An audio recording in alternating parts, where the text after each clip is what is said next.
Hey guys, it's Britt, and I've got my girlfriend here, Jess. So, welcome to Unjuggle the Struggle. This is like coffee chat style. So, with friends, that's what we're We doing. love it. Yes, we're gonna have fun today. We love coffee and talk. Gosh, we do. Coffee and talkie. I mean, the whole show, right, was inspired from how many times have we sat on a back patio having So this many. conversation.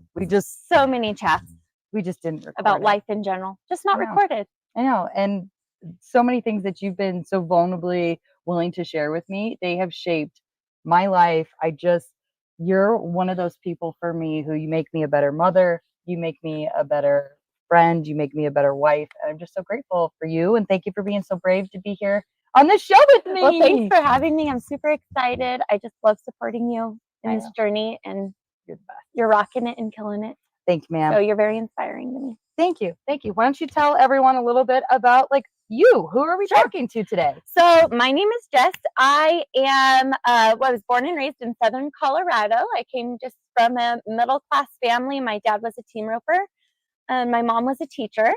And surprisingly, now I'm a teacher as well. But I was raised with 5 siblings and just grew up going to school, living life, And now I'm teaching, and I have a husband who's a fireman, and then we have 2 kids, small kids, 7 and 4. Yes. Going on 5. Yeah. I love how you paused. With 7 and second child. Second child. 4 or 5. I know. So real. We do know. We know their names. We do know. I promise we do. Just takes a little longer than the first. It does. I love seeing your part of your story, like your dad being a roper. I think that's really unique and it is so fun. I love some of the traditions that you shared even with us. Yeah. So today we are talking about, one of our things that we've gone back and forth with is just the general struggle with how you have said it, like trying to be super mom and then some. So what we'll do, just folks, today, I think like the structure of the show, we're going to talk about the struggle first. So the biggest struggle that Jess is unstruggling right now. And I think that this will be so relevant for so many. I know it's relevant for me as well. And then we'll spend the back half of the show talking about an area where Jess has absolutely unjuggled some of this struggle. And the goal would be to leave you with at least one tip that would help you unjuggle your own struggle today. So getting into it, talk to me about being a working super mom. How the heck are we supposed to do it all? Being a working mom is tough. I am a teacher, so I work a lot, and I am also blessed to be able to take my kids to school with me. However, it's a blessing and a curse at the same time. I love it. I love that I'm in the same spot as my kids. However, it can be quite difficult. Being a teacher and then being that mom at the same time, the switch is going back and forth constantly. So taking my kids to school, I'm the mom. Once I get to my school, I become that teacher. Sometimes my kids need me throughout the day. I accidentally forget a snack, for example, or they need a Band-Aid, or they need chapstick. They usually come into my room. They know that mom is right there. What a blessing. So, or they have a tummy ache. It's a blessing, but at the same time, I'm at my job as well. And it can be very hard to switch one off and switch one on and then take them back home as well. I have found myself very many times conflicted with what am I doing? Why am I doing this to myself? Is that like when you say the what am I doing, is that, for instance, like specific to having the kids in the same school as you? Is that specific to like I'm working in the wrong profession? Like when you're thinking and when you're asking yourself that question, what are some of the immediate things that are coming to your mind? I have gone through both of those scenarios very often.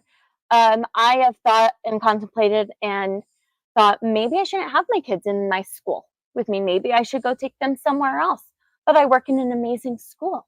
Yeah, you do. So I love my school. I love my coworkers. I love the teachers that they have. So that would be difficult. So I said, maybe I should remove myself from this school.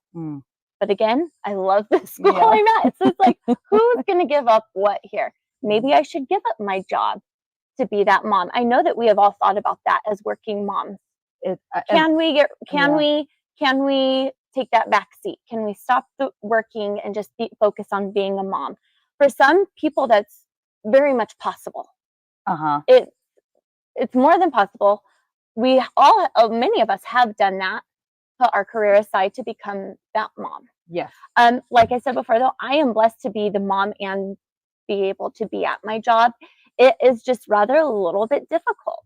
Yeah. So, well, and I love the examples that you gave too, because there you are trying to show up as the best version of you as a teacher. Like you're there to serve those kids. You step right. It's that hat that you put on. You put on that hat. The second that you're getting into the groove of it, all of a sudden, knock, knock, knock on the window, and your kid's like waving. Yes. They need a Band-Aid, and you're like, what is happening here?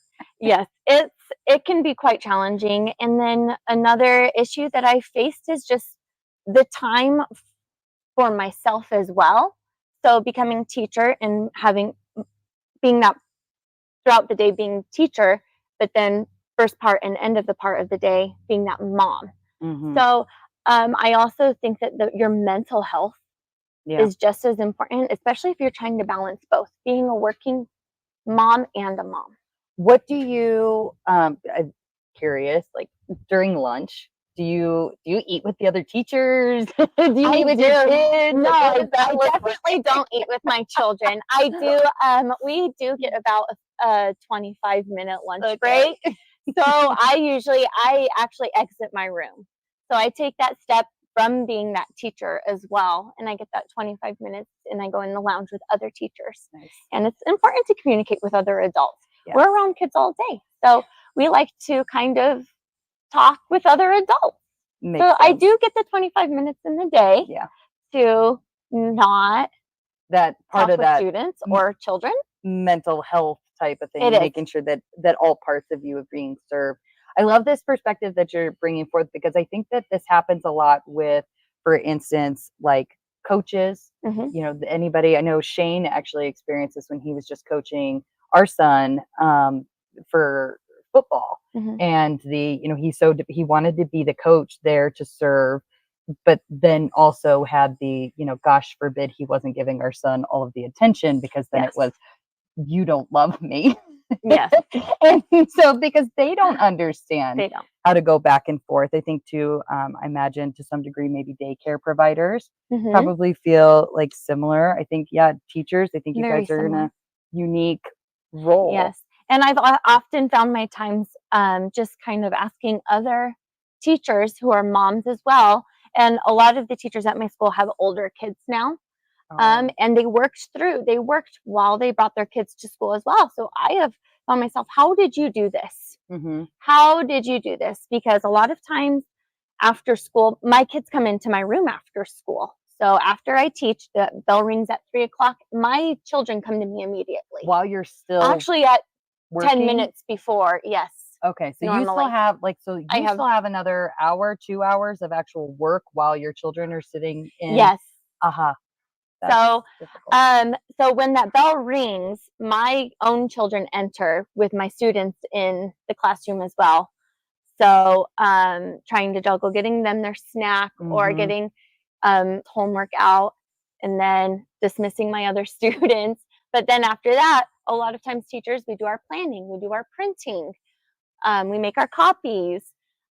So with our other teachers and our teammates. And so having your kids running around the school, trying to find you, being very needy, it's very difficult at times. So I found myself often going to other teachers and saying, hey, what did you do? Because I am losing it. I am losing my mind. Do I lock them in my room and just hope for the best?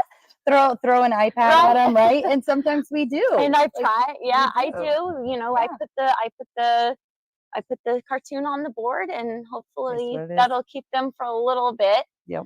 But then also taking them home, I feel like a lot of people that have careers, they have that debriefing time from their career to go pick up their kids from school or wherever they're at. They have maybe the 15-20 minutes at least to debrief before they kind of turn on that switch to being mom. So I found myself kind of being very, not resentful, but very, I think that's a real yeah, word that that I don't get mothers. that time. Yeah, absolutely. Yeah. Absolutely. And I think too it's relevant for that's my dog. Welcome, welcome Guinness. Glad you could come and play today during this recording for us.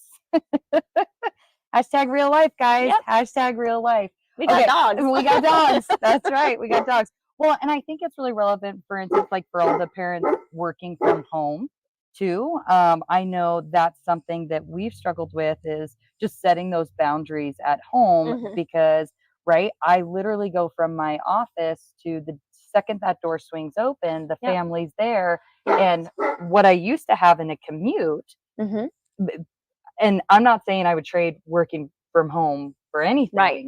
but what I used to get in a decompression drive, I no longer get. So I think that everything you're saying is very relevant, felt by most. I'm curious, what kind of was a moment for you where you're like, the madness has to stop? The moment that I felt like I hit rock bottom one day. I have usually a beautiful scenic drive through our lake. So I go through, it's our reservoir road. So we have a very scenic route home, and it's usually beautiful. It should be quite peaceful, honestly. And I just realized one day, it was a long day at work. It was a long day getting the kids to school, getting them home from school. It was a little rough drive going home. And I realized one day that I cannot do this anymore. Something needs to stop, or something needs to change. And I was like, I need to quit something. I need to stop doing something. I need to quit. I need to quit something. So do I quit my job? I can't quit being a mom. Yeah. That's not possible. You know, I'm a very active person. I try to get a workout in daily. I try to be that super mom. Yep. Try to stay physically fit here too. You know, check all the boxes. So what do I quit? What do I give up?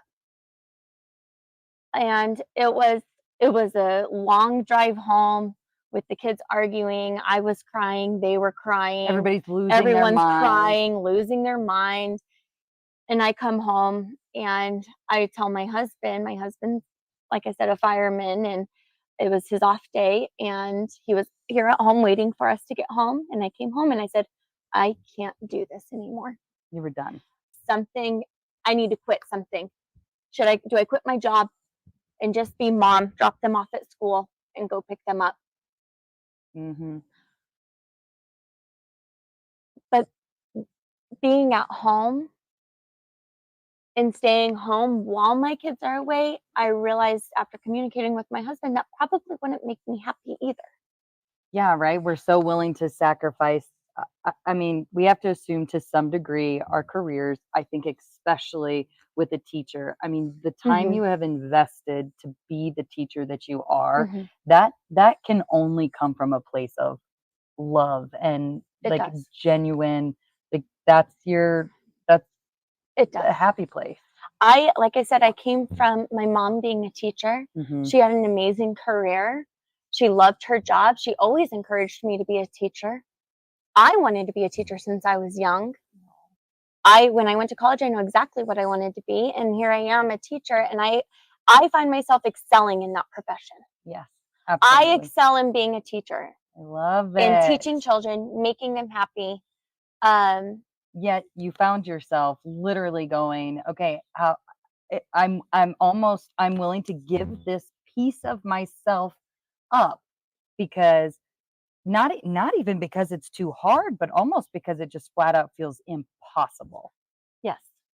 It's all impossible. How did you go from that moment where you're ready, that's fine, like I'll quit if that's what I need to do, to actually being able to move forward, like a progressive step forward? So what I realized was, it wasn't the teaching that was making me happy. It wasn't being the mom and the teacher that wasn't making me happy. It was that time that I just needed for my mental health, so I can mentally be the teacher for the next day, and I can mentally be that mom that my children need me to be.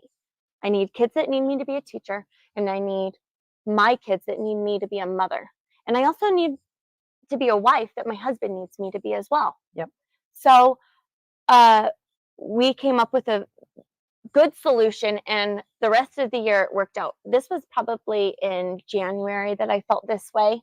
So Okay. that was over the Christmas hump. So after Yes. Christmas, it's when it gets a little rough, but we found a solution. And when my husband's off on his off days, he picks up the children from school, which they love.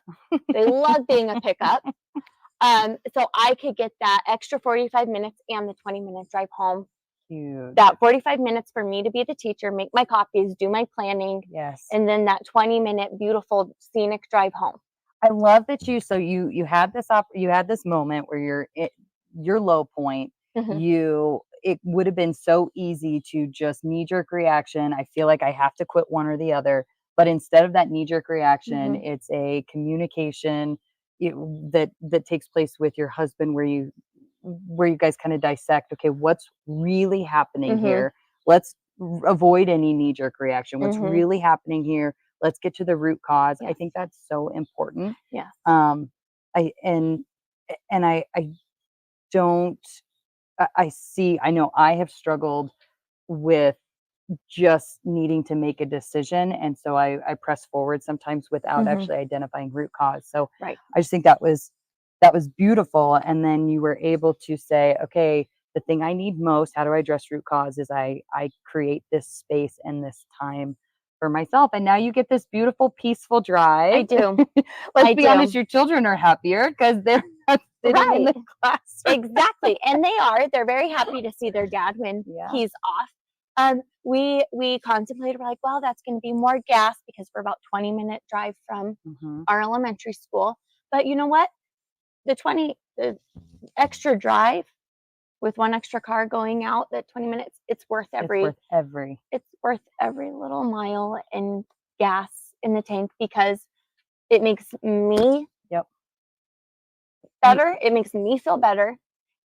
My mental health is there for teaching, and it gives just me that time to prepare myself to be that mom and that wife that I need to be when I come home.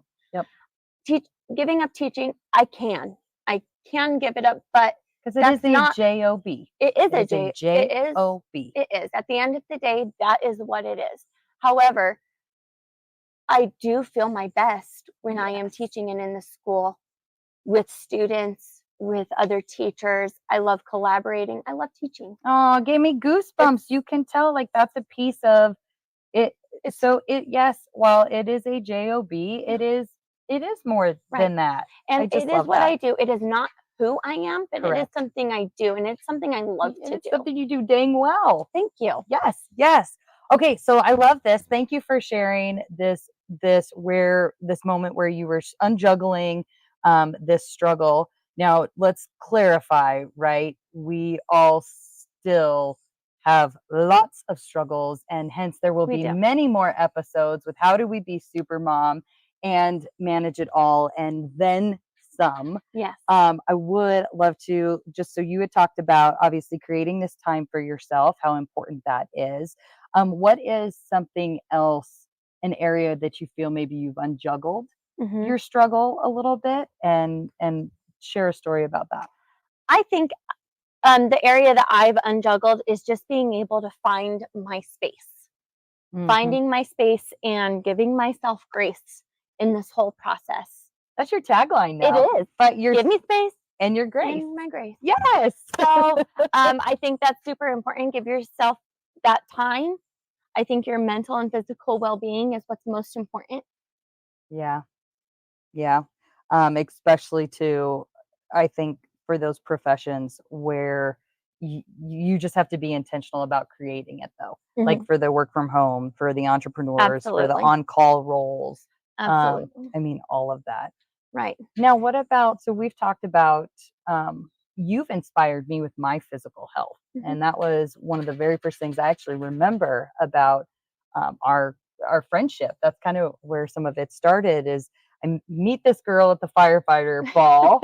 We have a blast. And I remember one of our conversations was like, wait a second, you do CrossFit? How? Well, you're a teacher, you're a mom, you're how do you also find time for your walks and your CrossFit and just the way that you navigate and you add that into your routine? It made me feel like it was possible for me too. Mhm. And so you just physical health in general. Talk about that. Well, first of all, I don't think I would be able to be physically fit or go to my workouts or do what I needed to do for my physical well-being without the support system that I have from home. So true. If you have your spouse, you need that spouse's support. Yeah, You especially with need the the babies. encouragement, especially after a long day of work. I go to my workouts in the evening, Yeah, and it's hard. I don't know how you do It's that. I can't do very that. difficult, I'm a especially morning. yeah. Mhm. Yeah, a lot of people are, and that's great. And unfortunately, my job starts so early that it's True. very hard to get to the gym that early for me. But you make it work. I So you do go in make the it work. evenings. Yes, I do. So, but I also have found time to wake up a little extra early just for my little mental clarity. I do some stretching in the morning. Your coffee. I do my coffee and my stretching in the You morning. moved your That's 30 extra minutes that I Yes. get to myself. And I think it's so important to find that time. Yes. If you say you don't have enough time in the day, that's the problem. You need to find out 4% of your day. That hour workout or stretching, yoga, Agreed. walk, 4% of your day. Something. Whether you put the kids to bed and you go on a night walk, or you wake up that 30 extra minutes Mhm. or hour extra and get in that physical. Same thing. I love you. You stretch. Another friend. I mean, she wakes up every single day, meditates. Mhm. I'm up easily between 4:30 and Yep. 5:30 every single day, and it is because that's my Mhm. quiet It time. is. And as long as I get that, it's 30 minutes by Mhm. myself, the hour, the whatever it may be, before the household starts Mhm. getting up and going, it gives me time to Exactly. actually have space and Yes. create a self-awareness. Honestly, Yeah. the amount of self-awareness and reflection that I've had over the last year and a half, it's the reason I'm here today. Mhm. And I just so often feel like we're so willing to sacrifice that, Yes. because we're like, oh, well, more sleep Yep. would help instead. And I think sometimes maybe it will. Mhm. But I love that Yeah, that and you've created that. like I said, the support system that you need Huge. in your home is crucial. Sometimes I come home from work and I don't want to go work out. My workout can be quite intense. Sometimes it's more of a stressor than it is a stress relief. It could feel that way. But the support system at home, I could say, well, I'll just stay home and I'll just make dinner instead. Your support system needs to say, no, we don't need an extravagant dinner. I'll make the chicken and the rice. You go to your workout. I wouldn't be able to do it without the support system. Yeah. Do you think that that's also an accountability It is. piece of it? Mhm. Absolutely. Because I think that we'll give up on ourselves Mhm. before we'll let someone else down. I think that's a very Absolutely. typical human characteristic. Yes. Yes, excellent. Yes. Thank you so much for everything you have shared. Is there anything else that when you're just thinking about like unjuggling your struggle or the struggle bus that you're riding or the struggle bus that you know so many other people are riding, is there anything else that you wanted to just share during this first episode together? Okay, because Yes. we're going to be back, girl. You're gonna be Maybe. back. So much more to share. Maybe, maybe. Coffee talk. Like I said, I think it's just, giving yourself some grace. Mhm. Finding what makes you mentally and physically healthy. Space and grace. It is. And finding that time. Yep. It's crucial. I love it. Well, thank you so much. Thank you guys for listening today. We appreciate it. Make sure that you leave a review, please. Talk to y'all later. Bye. Bye.